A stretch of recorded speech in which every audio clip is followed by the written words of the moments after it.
আমি শেখের বেটি, আমি পালাই না হয়েছিল না। আরেকটা আরেকটা কাদের কাকু আসিন না, যেটা রে কইতো কি পালাবো না, মনে আছে? ওরা পালাইছে, ওদের বাপ দাদা চোদ্দ গোষ্ঠী সহ পালাইছে। হাসিনার মতো দাম্ভিক স্বৈরাচারী জালেম হাসিনারে এইভাবে আমাদেরকে পালায়া যাওয়ার দৃশ্য দেখাইছেন। সুবহানাল্লাহ। ইরানের প্রায়ত সর্বোচ্চ নেতা আয়াতুল্লাহ আলী খামেনির জানাজা অনুষ্ঠানে যোগ দিতে তেহরান সফরে গিয়ে বাংলাদেশের জাতীয় সংসদের স্পিকার হাফিজউদ্দিন আহমেদ, ইরানের পার্লামেন্ট স্পিকার মোহাম্মদ বাকের গালিভাবের সঙ্গে বৈঠক করেছেন। বৈঠকে তিনি আয়াতুল্লাহ খামেনির মৃত্যুর ঘটনায় গভীর শোক প্রকাশ করেন এবং এই কঠিন সময়ে বাংলাদেশ সরকার ও জনগণের পক্ষ থেকে ইরানের প্রতি সংহতি জানান। দুই দেশের দীর্ঘদিনের বন্ধুত্ব, সাংস্কৃতিক সম্পর্ক এবং জনগণের পারস্পরিক যোগাযোগ আরও জোরদারের উপর গুরুত্ব আরোপ করা হয়। একই সঙ্গে সাম্প্রতিক ইরান ও যুক্তরাষ্ট্র শান্তি সমঝোতা স্মারকে গালিভাবের ভূমিকার প্রশংসা করে বাংলাদেশ শান্তি প্রক্রিয়ার প্রতি পূর্ণ সমর্থন ব্যক্ত করে। বৈঠকের শেষে বাংলাদেশের স্পিকার ইরানের স্পিকারকে সুবিধাজনক সময়ে বাংলাদেশ সফরের আমন্ত্রণ জানান। বাংলাদেশের স্পিকার হাফিজউদ্দিন আহমেদকে হাসি মুখে বুকে টেনে নিলেন ইরানের স্পিকার বাগের গালিবাফ। এর মধ্য দিয়ে যেন পুরো বাংলাদেশকেই আবার হৃদয়ে জায়গা দিল ইসলামী বিপ্লবের দেশ ইরান। তেহরানের সুসজ্জিত হলের এই একটি মাত্র দৃশ্য, আর তাতে যেন নিমিষেই উড়ে গেল সব রাগ, ক্ষোভ আর অভিমান। আন্তর্জাতিক কূটনীতির জটিল হিসেব নিকেশ পাশে সরিয়ে রেখে এই দৃশ্যটি মনে করিয়ে দিল ইরান আর বাংলাদেশ আসলে ভাই ভাই। এই সৌজন্য সাক্ষাতের পর স্পিকার হাফিজউদ্দিন আহমেদের নেতৃত্বে একটি প্রতিনিধি দল তেহরানে আয়াতুল্লাহ খামেনির প্রতি শেষ শ্রদ্ধা জানিয়েছে। অথচ কয়েকদিন আগেও গল্পটা এরকম ছিল না। বিচার যদি নিশ্চিত না করা হয়, এই সরকার কোনোভাবেই 5 বছরের মেয়াদ সম্পূর্ণ করতে পারবে না। ফলে ওসমান হাদির ভাষায় বলতে চাই, আমরা জান দিব কিন্তু জুলাই দিব না। ইনশাআল্লাহ জুলাইয়ের বিজয় হবে। আসসালামু। আমি বলছি যে আওয়ামী লীগ বাংলাদেশে ফিরে আসতে পারবে না, এটা সম্ভব না। এবং শেখ হাসিনা তার সময়ে এখনো যারা তার চাটুকারিতা করে, বিবেকবোধ বিবর্জিত ওই তথাকথিত মেরুদণ্ড সম্পন্ন প্রাণীগুলো, তাদের পর্যন্ত এই বার্তাগুলো পৌঁছে দিতে হবে, এই বিভীষিকাগুলোকে পৌঁছে দিতে হবে। তাহলেই আমরা ওই যে বলছি যে আওয়ামী লীগ ফিরে আসতে পারে, যদি আপনি এগুলো তুলে ধরতে পারেন, পৌঁছে দিতে পারেন। কারণ এখন অনেক মতভেদ থাকতে পারে, বিভাজন থাকতে পারে, কিন্তু যখন আবার ওই খুনি নির্দেশদাতা মুখটা সামনে আসে, আবার মানুষের ভিতরে একটা ক্ষোভ আসে, আক্রোশ আসে, এটা মুছে ফেলা, নিভে ফেলা এত সহজে সম্ভব না। বাইরের শক্তিকে মোকাবেলা করার জন্য আমার ভিতরে যে তাদের যে ফিফথ কলামিস্ট আছে, তাদের যে পেইড যে দালাল আছে, সেই দালালদেরকে প্রথমে নির্মূল করতে হবে। তারপরে কিন্তু আমরা আমাদের নেতৃত্বের যে আমাদের প্রত্যেকটা মানুষের মধ্যে একটা নেতৃত্বের গোলামিটা চলে যাবে, নেতৃত্ব হয়ে যাবে। তখন আমরা এই জাতি পৃথিবীর মধ্যে খুবই অল্প কয়েকটা জাতি আছে যারা মনোলিথিক, মানে এক, তাদের ধর্ম এক, তাদের ভাষা এক, তাদের কৃষ্টি এক, কালচার এক, সব এক। আমাদেরকে বিভক্ত করে রেখেছে। এই স্কিম চলবে, কন্টিনিউ চলবে। আরো 2 মাস তারা ফর্ম ফিল আপ করতে পারবেন, কিন্তু যোগ্য লোকেরাই পাবেন, যার প্রয়োজন আছে। অভারতীয়রা পাবেন না। 3টে বিবাহ করেছেন, পাবেন না। সরকারের ভ্যাকসিন নেননি, পাবেন না। সরকারি বিদ্যালয়ে পড়ান না, ধর্মীয় প্রতিষ্ঠানে শিক্ষা দেন, সেও পাবেন না। যারা পাওয়ার যোগ্য। এই যে মনি চৌধুরী নাকি নীলুফার চৌধুরী, ইনারা শুনতে পায় না, শাওনরা শুনতে পায় না, ওই আনিস আলমগীররা শুনতে পায় না, ওই যে আরেকটা আছে ইস্টা পাকা, কি নাম জানো, পান্না মঞ্জুরুল পান্না, এরা শুনতে পায় না। আরেকটা আছে নুন, ওই নুনও শুনতে পায় না। যাই হোক, শুনতে না পাক, আমরা একটু শুনি। দেখেন মা বোনরা কিভাবে রাস্তায় নেমে আসছিল।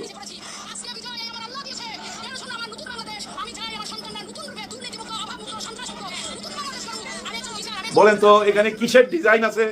কে এই ডিজাইন করলো? এ তো কোনো ডিজাইনের মধ্যে না, তো এ তো উপরওয়ালার উপরে ভরসা করে রাস্তায় নামছে। শুধু আল্লাহর উপরে যারা ভরসা করে, ওদের জন্য কোনো ডিজাইন লাগে না। তো এই নীলুফার চৌধুরী মনিকে যে মুখ বন্ধ রাখতে অন্তত তারেক রহমান বলেন নাই, সেটা নিশ্চিত। কারণ ওই এমপি হওয়ার আগেও তিনি কিন্তু ভয়াবহ সব স্পর্শকাতর তথ্য একেবারে সামনে এনে ফাঁস করে দিয়েছিলেন। তিনি টক শোতে বসে বলেছেন যে আমরা ছাত্রলীগকে হেলমেট বাহিনী বলতাম, কিন্তু এখন তো দেখছি আবরার ফাহাদকে যারা পিটিয়ে মেরেছিল তাদের আইনজীবী হিসেবে কাজ করছে শিশির মনির, জামাতের প্রভাবশালী নেতা আইনজীবী শিশির মনির। তাহলেই বুঝুন কারা পিটিয়ে মেরেছিল, হেলমেটের নিচে কারা ছিল সে সময়। এই কথা বলার পরে তখন ছাত্র শিবির খুব স্বাভাবিকভাবে তেলে বেগুনে জ্বলে। আসসালামু আলাইকুম প্রিয় দর্শক, নতুন একটা নিউজে সবাইকে স্বাগতম।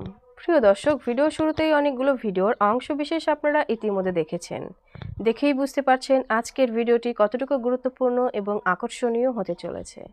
চলুন কথা না বাড়িয়ে একটা লাইক দিয়ে সম্পূর্ণ ভিডিও দেখে আসি।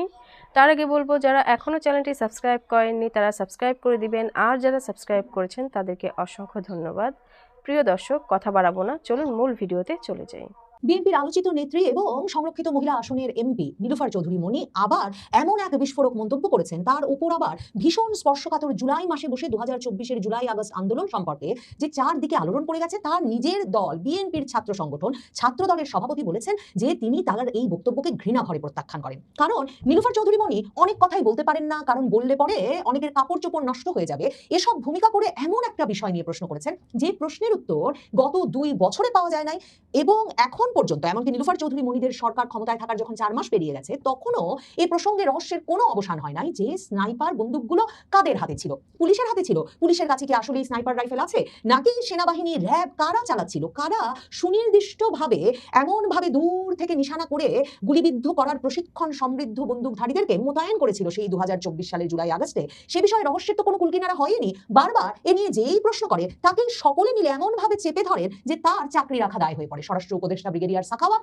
তিনি প্রথম 2024-এর 5ই আগস্টের দিন কয়েক পরে পুলিশ এবং আনসার বাহিনীর আহত সদস্যদের দেখতে গিয়ে বলেছিলেন যে এদেরকে স্নাইপার দিয়ে গুলি করলো কে? আর পুলিশের হাতে তো স্নাইপার নাই, তাহলে কাদের হাতে, কোন সিভিলিয়ানদের হাতে এই বন্দুকগুলো ছিল, আর কারাই বা পুলিশ এবং আনসার সদস্যদের আহত করতেও স্নাইপার গুলি চালালো? চিন্তা করে দেখেন, পুলিশের হাতেই যদি থাকবে তাহলে পুলিশ আনসার সদস্যদের আহত করলো কারা? সেই ব্রিগেডিয়ার সাখাওয়াত ইউনূস সরকারের পুরো শাসনামল স্বরাষ্ট্র উপদেষ্টার চাকরি তার গেছে, কিন্তু অন্য মন্ত্রণালয় নির্বিবাদে চাকরি বাকরি শেষে যখন অন্তর্বর্তী সরকারের মেয়াদ শেষ হয়েছে, সাথে সাথে পেটের ভেতর আর চেপে রাখতে না পেরে বাংলাদেশের একটি সংবাদ মাধ্যমকে ডেকে বিস্তারিত সাক্ষাৎকার দিয়ে বলেছেন তার কাছে এমন ছবি, এমন ভিডিও ছিল বা আছে যেখানে যাদের হাতে স্নাইপার রাইফেল তাদেরকে বাংলাদেশি বলে মনে হয় না। তাহলে তারা কোন দেশের? সে প্রশ্ন অবশ্য করেন নাই সাংবাদিক, কিংবা ব্রিগেডিয়ার সাখাওয়াত বলেন নাই, কিন্তু বিদেশি যোদ্ধা এসেছিল সরাসরি এই ইঙ্গিত দেন ব্রিগেডিয়ার সাখাওয়াত এই কথার উপর ভিত্তি করে যে তিনি সেরকম ভিডিও এবং ছবি দেখেছেন, কিন্তু তদন্ত করতে পারেন না ইউনূস আমলে। আসিফ নজরুল, অন্তর্বর্তীকালীন সরকারের সবচেয়ে প্রভাবশালী উপদেষ্টাদের একজন, তিনিও বলেছেন যে তাকেও নাকি স্নাইপার রাইফেলের কথা বলেছিলেন কোনো এক সেনা কর্মকর্তা তার বাড়িতে এসে। কাজেই বিএনপির এই এমপি, যিনি সেই ছাত্রাবস্থা থেকে, ঢাকা বিশ্ববিদ্যালয়ে ছাত্র থাকাকালীন সময় থেকে রাজপথের আন্দোলনের সংগ্রামে ছিলেন, যিনি পুরো এরশাদ আমলটা ঢাকা বিশ্ববিদ্যালয়ের ছাত্র দলের সক্রিয় কর্মী হিসেবে একেবারে সামনের সারিতে থেকে এরশাদ বিরোধী আন্দোলনে যোগ দিয়েছেন, তিনি প্রশ্ন করছেন যে পুলিশের হাতে স্নাইপার ছিল না, তাহলে স্নাইপার কার হাতে ছিল? কারণ তিনি ছাত্র দলের ছেলে পেলের কাছ থেকে এমন কথা শুনেছেন যারা বলেছেন যে তারা মিছিল করছিল এবং মিছিলে হঠাৎ পিছনে তাকিয়ে দেখেছে পিছনের একটা ছেলে মারা গেছে, মানে সামনেও কেউ মারা যায়নি, পেছনেও কেউ মারা যায়নি, মাঝখানে একজন হঠাৎ করে নিহত হয়ে গেছেন এবং কোনো আওয়াজ পাননি মিছিলে থাকা অন্যরা, এবং তার মানে সুনির্দিষ্টভাবে লক্ষ্য স্থির করে মিছিলের ভেতর কাউকে কাউকে গুলি করে মেরে ফেলা হচ্ছিল, এতটা দূর নিশানার বন্দুক ব্যবহার করে, স্নাইপার ব্যবহার করে। এই প্রশ্নটুকুই শুধু করেছেন নীলুফার চৌধুরী মনি, এই ভূমিকাটা করে যে তার মনে আরো অনেক প্রশ্ন আছে যেগুলো করলে অনেকের কাপড় চোপড় নষ্ট হয়ে যাবে বলে তিনি করছেন না, কিন্তু এই প্রশ্নটুকু তিনি করতেই চান যে জুলাই আন্দোলনে স্নাইপার চালিয়েছিলেন কারা? যারা আজ কথা বলে তারা কখন কোথায় কিভাবে সেনাবাহিনীর সঙ্গে দেখা করে এই কাজগুলো করেছিল, তাদের কতটা ভূমিকা ছিল? মানে তিনি হাসনাত সার্জিসের বিষয়ে বিশেষভাবে বারবার শুনেছি যে এরা তখন সেনানিবাসের ভেতর ঢুকে পড়ে সেনা গোয়েন্দা সংস্থা ডিজিএফআই এর প্রধান তো জামায়াতে ইসলামী এবং এদের সঙ্গে নিয়মিত যোগাযোগ রাখছিলেন জামায়াতে ইসলামীর রাজনীতি ঘনিষ্ঠ ব্যক্তি, সেগুলো পরে বণিক বার্তা সহ বিভিন্ন পত্রপত্রিকায় বেরিয়ে এসেছে। এবং এই ডিজিএফআই এর আদর আপ্যায়ন আমন্ত্রণের ভেতর যে তখন হাসনাত সার্জিসরা ছিলেন এবং তারা নাকি তখন ডিজিএফআই এর গাড়িতে করে সারা ঢাকা শহর ঘুরে ঘুরে আন্দোলন দেখতেন আর সেনা সদর দপ্তরের ভেতর বসে বিরিয়ানি খেতেন।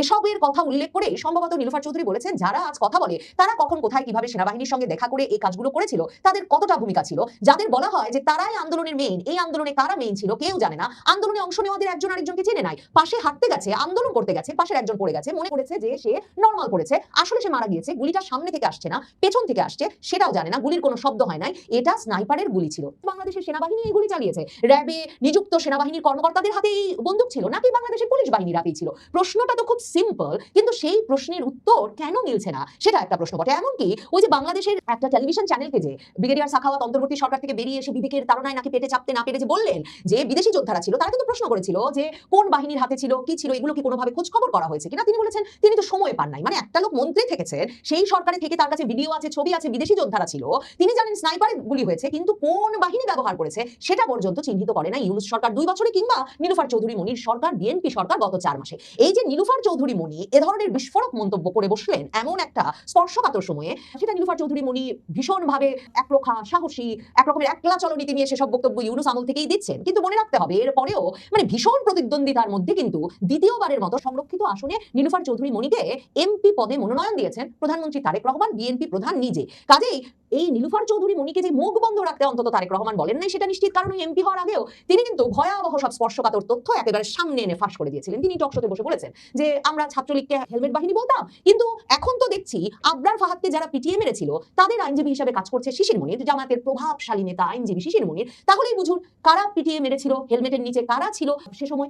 এই কথা বলার পরে তখন ছাত্র শিবির খুব স্বাভাবিকভাবে তেলে বেগুনে জ্বলে ওঠে। কিন্তু এই যে বিএনপি বা বিএনপির একেবারে শীর্ষ নেতৃত্ব এসব প্রশ্ন তোলায় কোনো বাধা দিচ্ছে না, তাতে মনে হচ্ছে বিএনপির কাছে আসলে আরো অনেক তথ্য আছে। কারণ বিএনপি তো রাজপথে ছিল, এই নীলুফার চৌধুরী মনিরা আওয়ামী লীগের 1.5 দশকে তো বটেই, যেই সময়টায় বিএনপির বিরাট বিরাট নেতারা মার্চ ফর ডেমোক্রেসি সহ নানা রকম কর্মসূচি ঘোষণা করে বাড়ি থেকেই বের হন নাই, তখন পাপিয়া, নীলুফার চৌধুরী মনি, হেলেন জেরিন খান সহ বিএনপির নারী নেত্রীদের একটা দল রীতিমতো ঢাকা শহর কাঁপিয়ে রাখতেন বেগম খালেদা জিয়ার জন্য। কাজেই তারেক রহমান জানেন এই নেত্রীদেরকে একদিকে যেমন তাদের দশকের যে অবদান সেটার জন্য পুরস্কৃত করতে হবে, অন্যদিকে তাদের কাছে রাজপথে কোন ষড়যন্ত্র ঘটে গিয়ে হঠাৎ করে আন্দোলনটা, শেখ হাসিনা বিরোধী, আওয়ামী লীগ বিরোধী আন্দোলনটা বিএনপির হাত থেকেও হাতছাড়া হয়ে গিয়ে কাদের হাতে চলে গেল এবং কারা নেতা বনে গেলেন 2024-এর জুলাই আগস্ট আন্দোলনের, সেই বিষয়ে যেহেতু বিএনপির ভেতরে নানা প্রশ্ন আছে, বিএনপির শীর্ষ নেতৃত্বের প্রশ্ন আছে, কাজেই সেই প্রশ্নগুলো করে রাখা যে জরুরি, ভেতরে একটা ষড়যন্ত্র বা ডিজাইন ছিল কিনা সেই সন্দেহটা জাগিয়ে রাখা যে জরুরি, সেটা সম্ভবত বিএনপির শীর্ষ নেতৃত্ব খুব গুরুত্বের সঙ্গে মনে করে। বিএনপির এই নেত্রীকে চ্যানেল আইয়ের টক শোতে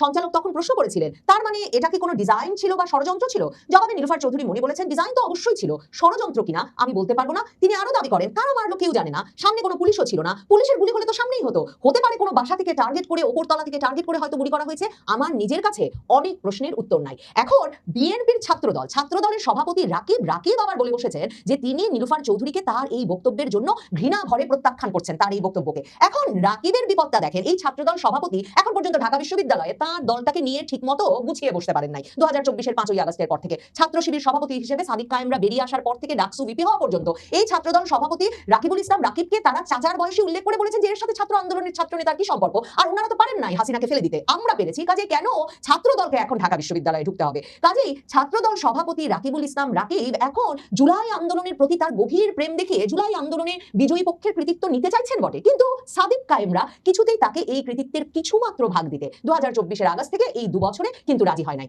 নীলুফার চৌধুরী মনি গত 2 দিন ধরে আরো বেশি টকশো করে ব্যাখ্যা দিচ্ছেন যে কি বলেছেন তিনি, যে এত রাগ তার উপর। তখন তিনি আবার বলেছেন যে কাটছাট করে বিভিন্ন গণমাধ্যমে তার বক্তব্য প্রচার করা হচ্ছে বটে, তিনি কখনোই জুলাই গণ অভ্যুত্থানকে ডিজাইন করা আন্দোলন বলেন নাই। তিনি যুগান্তরকে গত বৃহস্পতিবার রাতে বলেছেন, আমার বক্তব্য কাটছাট করে প্রচার করা হচ্ছে, আমি জুলাই যোদ্ধাদের পক্ষের মানুষ, আন্দোলনের সময়ও টকশো করেছি, আমি বলেছি পুলিশের কাছে স্নাইপার ছিল না, তাহলে এসব অস্ত্র কোথা থেকে এলো সেটার তদন্ত হওয়া উচিত।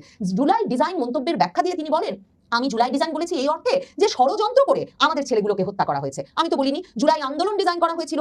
আমার বক্তব্যের মূল বিষয় ছিল আমাদের ছেলেগুলোর বিরুদ্ধে একটা পরিকল্পনা বা ডিজাইন করা হয়েছিল। তার মানে নীলুফার চৌধুরী মনি অবিচল থেকে এবং সাহসের সঙ্গে আমাদের অনেকের মনে যে প্রশ্ন, সেই প্রশ্নটাই আবার করেছেন যে তার মানে কি এই হত্যাকাণ্ডটা একটা ডিজাইনের অংশ ছিল, তার মানে স্নাইপার রাইফেলধারী ব্যক্তিদেরকে বিভিন্ন জায়গায় বসিয়ে দিয়ে টার্গেট কিলিং করিয়ে এই আন্দোলনটাকে আসলে একটা চূড়ান্ত পর্যায়ে নিয়ে যাওয়া হয়েছিল।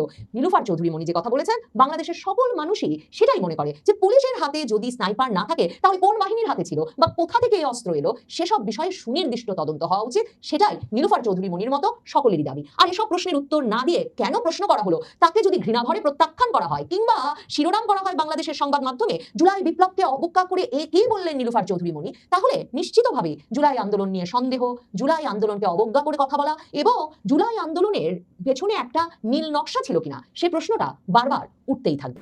জুলাই প্রচুর ভিডিও বর্তমানে দেখা যাচ্ছে সোশ্যাল মিডিয়াতে। 2 বছর অতীতে যখন ফিরে যাই বুকে লাগে ভাই। আমার এখনো মনে পড়ে এক বোন ওই যে পুলিশের গাড়ি, মানে ওই যে কয়েদিদের গাড়ির ভিতর থেকে, জানলার ভিতর থেকে হাত বাইর করে বলতেছিল যে কাকা আমার ছোট বোনকে আমি বাসায় তালা মেলা রেখে আসছি, আমার মা বাপ বাসায় নাই, ওর একটু ঘর থেকে বাইর করেন।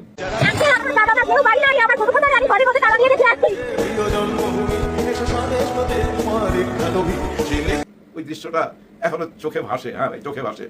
আরেক বোনকে দেখছি 1.5 বছর পর তার সন্তানের লাশ খুঁজে পাইছে। অনেককে কবর দেওয়া হয়েছে, তাদের পরিচয় পাওয়া যায় নাই, ডিএনএ টেস্টের পর কাগজে কলমে লেখা রাখছে। ঠিক তেমনি ভাবে খুঁজতে খুঁজতে এক মা তার সন্তানের লাশ খুঁজে পাইছে। আরে কান্না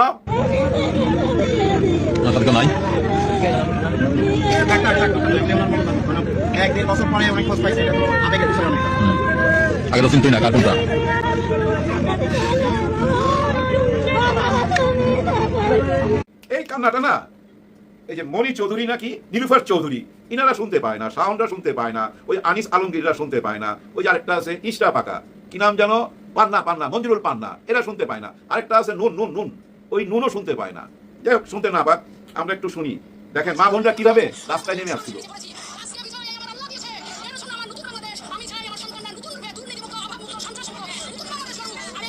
বলেন তো এখানে কিসের ডিজাইন আছে, কে ডিজাইন করলো? এ তো কোনো ডিজাইনের মধ্যে না, তো এ তো উপরওয়ালার উপরে ভরসা করে রাস্তায় নামছে। শুধু আল্লাহর উপরে যারা ভরসা করে ওদের জন্য কোনো ডিজাইন লাগে না। তো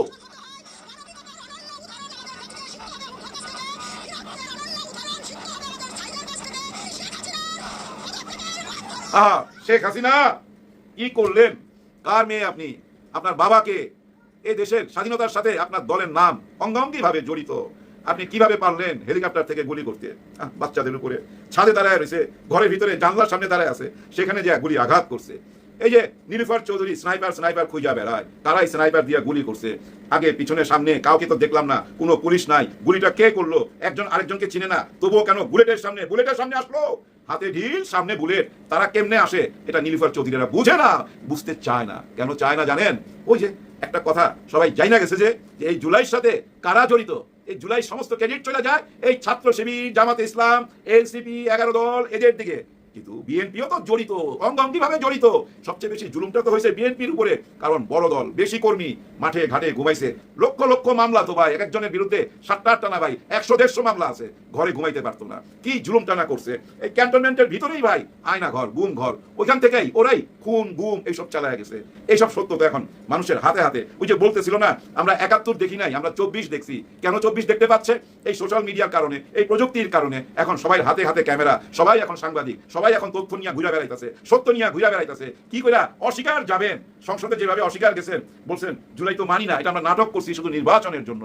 ওইটা আপনার মনের কথা না, ঠোঁটের কথা, সেটা জানার কোনো আগ্রহ নাই। এইটুকুই শুধু বলতে পারি, জুলাই আপনাকে বদলে দিবে। যারা এখনো ভাই অন্ধকারে আছেন, হ্যাঁ অনেকেই অন্ধকার আছে, ওদের কানে তালা, ওদের কান সীসা দিয়ে না আল্লাহ তাআলা বন্ধ করে দিয়েছে, ওরা শুনতে পায় না, ওরা চোখেও দেখতে পায় না ভাই, ওদের চোখে কাঠের চশমা, ওরা দেখতে পায় না। কিন্তু আমরা তো দেখতে পাই ভাই। ব্রাদার দেখেন, পুরো পৃথিবীর দিকে তাকান, ইসলাম কিন্তু একটা ভারসাম্য নিয়ে আসছে। আগে আমরা যাদেরকে সুপার পাওয়ার মনে করতাম, এখন কি মনে করি? নিশ্চয়ই না। ইরান সেটা প্রমাণ করে দিছে, ইসলাম একটা মহাশক্তি এই পৃথিবীর বুকে, সেটা তো ইরান প্রমাণ করে দিছে। আমাদের স্পিকার সাহেব, মাননীয় স্পিকার সাহেব এই মুহূর্তে আছে ইরানে। আমাদের বাংলাদেশের একটা টিম গেছে, আপনারা জানেন, এনসিপি থেকে গেছে, জামাত ইসলাম থেকে গেছে, 11 দল থেকে অনেকেই গেছে, 12 জনের একটা টিম আমাদের মাননীয় স্পিকারের নেতৃত্বে এখন ইরানে আছে। দেখতেছিলাম ভাই, অনেক সম্মান দিছে, অনেক সম্মান দিছে ওনাদের। ওনারা যখন ঢুকতেছিল, বাংলাদেশের জাতীয় সঙ্গীত আর্মিদের ওই ভিউগেলে বাজতেছিল বাংলাদেশের জাতীয় সঙ্গীত, বুকটা ভরে গেছে। কারণ কি জানেন? আসলেই তো ভাই ইসলামের একটা জোয়ার তো আসছে। আপনারা কি দেখতে পাচ্ছেন না? ইসলামের জোয়ার আসছে। ক্যান্টনমেন্টের দিকে তাকান, তাকাইলেই তো বুঝতে পারবেন ইসলামের জোয়ার আসছে। এরকম চেঞ্জ হয়ে যাবে হঠাৎ করে, কেউ কি কোনোদিন ভাবতে পারছে? আমাদের সেকেন্ড ব্যাটালিয়ান, ওনাদের প্রশিক্ষণ চালু হয়ে গেছে। তার মানে সেকেন্ড ব্যাটালিয়ান আছে, মানে একটা প্রথম ব্যাটালিয়ান আছে। তাদের কি নামে আছে? ওইখানেও 4টা কোম্পানি আছে, আমাদের শহীদদের নামে, 71-এর বীর মুক্তিযোদ্ধা উনাদের নামে আছে। সেকেন্ড ব্যাটালিয়ান যখন চালু করলো, ওইখানেও 4টা কোম্পানি আছে। এই 4টা কোম্পানির নাম কার নামে রাখা হয়েছে আপনারা তো জানেন। এখন হযরত আবু বকর, হযরত ওমর, হযরত ওসমান, হযরত আলী রাদিয়াল্লাহু আনহু, এই 4 খলিফার নামে 4টা কোম্পানির নাম রাখা হয়েছে।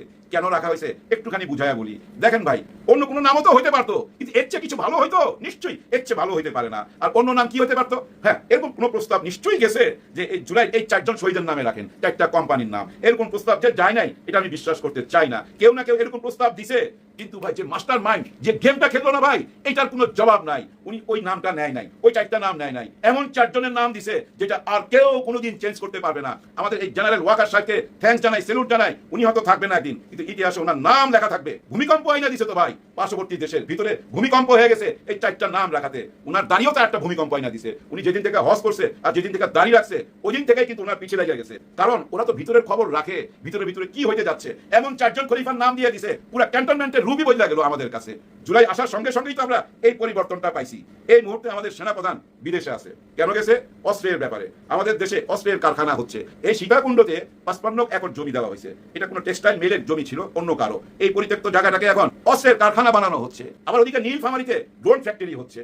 কিসের আলামত এগুলা? পরিবর্তনের আলামত না ভাই? নিশ্চয়ই পরিবর্তনের আলামত। অনেক কথাই তো বলছি সেনাপ্রধানকে নিয়ে, কারণ উনি শেখ হাসিনার আত্মীয়। ডক্টর ইউনূস স্যারকে স্যার বলেন এই দেখা, শুধু ডক্টর ইউনূস বলছে দেখা আমরা কি খেপাটা খেয়ে গেছিলাম। অনেক কথাই বলছি, কিন্তু ওনার গুণ কি জানেন? একটা কথারও জবাব দেয় নাই। Don't care. কারণ ওনার একটা নিশ্চয়ই একটা উদ্দেশ্য ছিল। সেই উদ্দেশ্যটা কি জানেন? ইসলামী মৌলবোধকে জাগায় তোলা এই ক্যান্টনমেন্টের ভিতরে। এখন দেখেন, অর্থাৎ ইসলামিক চেতনা দিয়া চার্জ দেওয়া। হ্যাঁ ভাই, আপনার বডিতে চার্জ দেওয়া। আমরা টেলিফোনে যেভাবে চার্জ দেই, তারপরই তো টেলিফোনটা চলে। ঠিক তেমনি ভাই, আপনি যদি ধর্মের চার্জটা দিতে পারেন, আপনি ইসলামিক মূল্যবোধটা যদি আপনার ভিতরে ঢুকাই দিতে পারেন, তাহলে তো দিলটা সাফ হয়ে যাবে। আপনি জীবন দিতে দ্বিধাবোধ করবেন না। ভাই, টাকার জন্য কেউ জীবন দিতে যায় না। এই যে আমাদের আর্মি ভাইরা, এরা কি টাকার জন্য জীবন দিতে যায়? ওই বর্ডারে যুদ্ধ করতে যায় টাকার জন্য? নিশ্চয়ই না।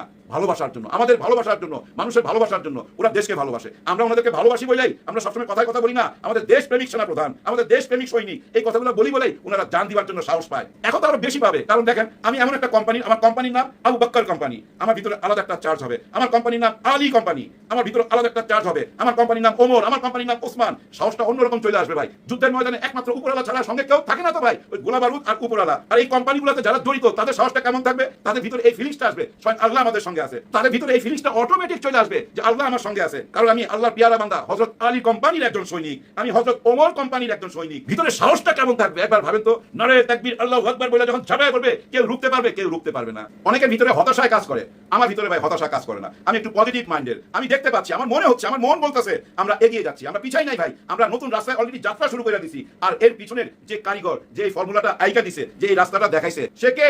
সে doctor Yunus sir. Yunus sir যেটুক আগায় নিয়ে গেছিল, ঠিক ওইখান থেকেই আমাদের মাননীয় প্রধানমন্ত্রী যাত্রা শুরু করছে। এক থেকে আমাদের প্রধানমন্ত্রী যাত্রা শুরু করে নাই, মনে করেন 1 থেকে 100 পর্যন্ত যাইতে হবে, উনি না 40 থেকে যাত্রা শুরু করছে, বাকি 60 উনার নিজের হাতে, উনাকে ড্রাইভ করে ওই বাকি পথটুকু যাইতে হবে, এবং ঠিকই যাচ্ছে। এই চীনে যাওয়া থেকেই যাত্রা শুরু করা হয়েছে। অনেকে বলে দূর কথার কথা, অমুকটা হবে না তমুকটা হবে না, হইতে বাধ্য।